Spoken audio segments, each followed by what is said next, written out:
Welcome once again back to the lab. It is your old Professor Pilk, and you saw the title here, and I know what you're after. We really want those shiny fossils. More than anything else, did you know you can get alpha fossils? That is absolutely right. I actually wasn't aware of that until just the other day. Check this out. Not a shiny, unfortunately, but it is an alpha Amora. So essentially, if you want to do this process, you could, in theory, get a shiny alpha. How sick would that be? Now, it really got me thinking, and I love my shiny alphas. In fact, I have a whole team up here of nothing but shiny alphas. So obviously the goal here would be to get at least a shiny of these fossils, but a shiny alpha would be phenomenal. How are you going to pull that off, though? It is going to take for absolutely ever. Well, I have a method for you, and it once again comes back to our trick little controller right here. So let's jump in and let's talk about this. It's actually a lot easier than you probably think. And I got to do this. You guys know I got to do this, but I got to give a shout out to our sponsor, Rom Roast by Root. I absolutely love this coffee. It is fantastic. But Root isn't just a coffee brand. In fact, the coffee is just kind of a bigger piece of a puzzle here because it is a key ingredient in Zero In, which is an actual energy supplement product. There's a bunch of herbal stuff here in the back. I'm not even going to pretend to be a botanist. I don't know what all this stuff is. What I will tell you is I have tried this product. I love it. I believe in it. And honestly, it takes 20, 30 minutes to kick in. But once it kicks in, it's just an extension of my day. A couple extra hours of energy. I absolutely love it. Thank you, Root, for once again sponsoring this, because frankly, if it wasn't for you and this extremely delicious coffee, most of these early morning recording sessions and late night streaming sessions just flat wouldn't be possible anymore. Check out Root with the link down below. Use code GAA15 for 15% off, and let's get back to the shiny hunting. So on the face of it, this procedure is really easy. What we're going to do is we're literally just going to fly over here to the Stone Emporium. You can actually fly to the Pokemon Center up here and then just travel south to the Stone Emporium. And what we're going to do is we're just going to buy a whole bunch of fossils. Now, the reason I call this AFK is, once again, our trick little controller is going to help us out in this process. What I'm going to do is I'm going to go ahead and enter here. We are going to buy 30 of these jaw fossils because I want a shiny Tyrantrum. I really want a shiny alpha, but we'll see how this plays out. So, the trick to all this, and the way this is going to work, I've already got my 30. I'm going to go ahead and open up an empty box. So I've got box 27 here that has nothing in it. And then fast travel all the way down here to the Pokemon Research Lab. Now, it should auto-save once you get there, but we're going to set down a save inside anyway. So go ahead and enter here. We'll go ahead and enter here. And we're going to go up to the second floor, and before we go talk to him, we're going to go ahead and lay down a save. There we are. So, when you do this, according to my research, and I've done this several times already, it seems like the Pokemon are randomly generated at the time that he revives them.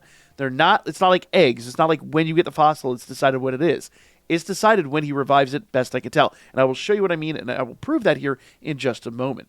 But the trick to this being AFK, go up and talk to him. Any controller with a programming feature, any controller with a turbo button can do what I'm about to do, but I'm basically going to turn on the turbo feature, and you'll see that I can just rapid fire press this sucker.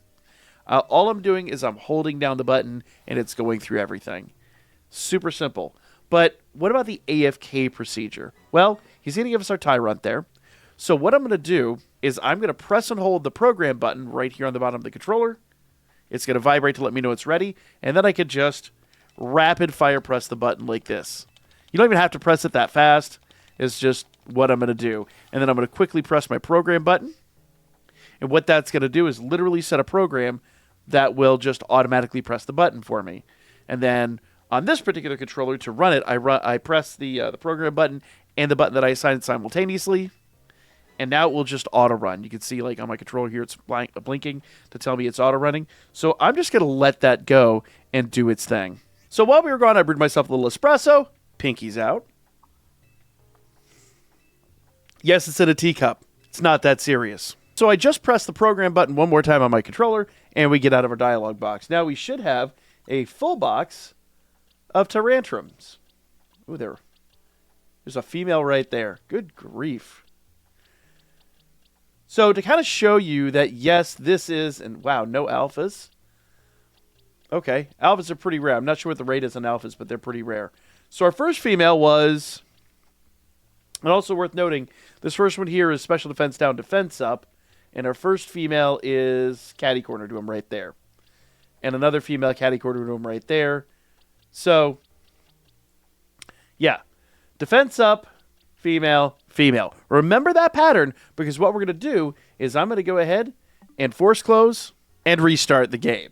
Now, when we're back here, oh my goodness, our box is empty. And we have all of our jaw fossils. Well, let's say we do that all over again. So we've got a new batch, and you can see right out of the gate, that's a different Pokemon than it was before. There are females right there. Yeah, this is a different batch entirely. So let's see, is there anything good in here? We already can see there's no shiny, but there might be an alpha or something. No. Nothing there. We can restore and do this a couple more times and see if we get anything good. So we got another box full here, and you can already see right out of the gate there are some differences in this box. Let's see. Oop, missed that one. Nothing so far. We already know there's not a shiny because you'd immediately be able to see it. In this version of the game, the shinies actually show up in the bin, but your shiny odds are the normal odds. Your shiny charm does not affect the fossil, but it doesn't mean we can't keep trying. So we're going to basically force close and do this all over again. All right, so it has been a couple of days. It's actually been a couple of days. Rather than doing one bin, I went out, I bought 90 fossils, which was a lot of money, a lot of Poké Dollars. And it takes about 10 minutes per box, so roughly about a half hour. Right now, I have just done 3 more boxes. So this is supposed to be at a total of 83 boxes. That's 2,500 Pokemon, roughly, give or take. And I've only seen 25 alphas, and I've not had a shiny yet. So let's go through this real quick, see if we have an alpha here in this set. Alphas seem to have a 1%-ish chance to drop. So let's see here. No alphas so far. You'll be able to tell an alpha real quickly because they're like level 35. So let's keep going here. So we finally got our shiny. 2,500 Pokemon later, we finally get the shiny. It's not an alpha, but I'll take it. It is male. There is a very low chance of it being female. So, like oh, there's our alpha too. Sick. So I have an alpha and a shiny. That is phenomenal. Phenomenal. So, there we go. You can do it, but like I said before, I would do this at 3 to 4 boxes at a time. It's going to take you a while unless you get insanely lucky. And then there's that awful part of me that wants to do this again for both evolution levels. So, it might be a little while before I undertake that. But for now, like, share, comment. Catch you on the next one.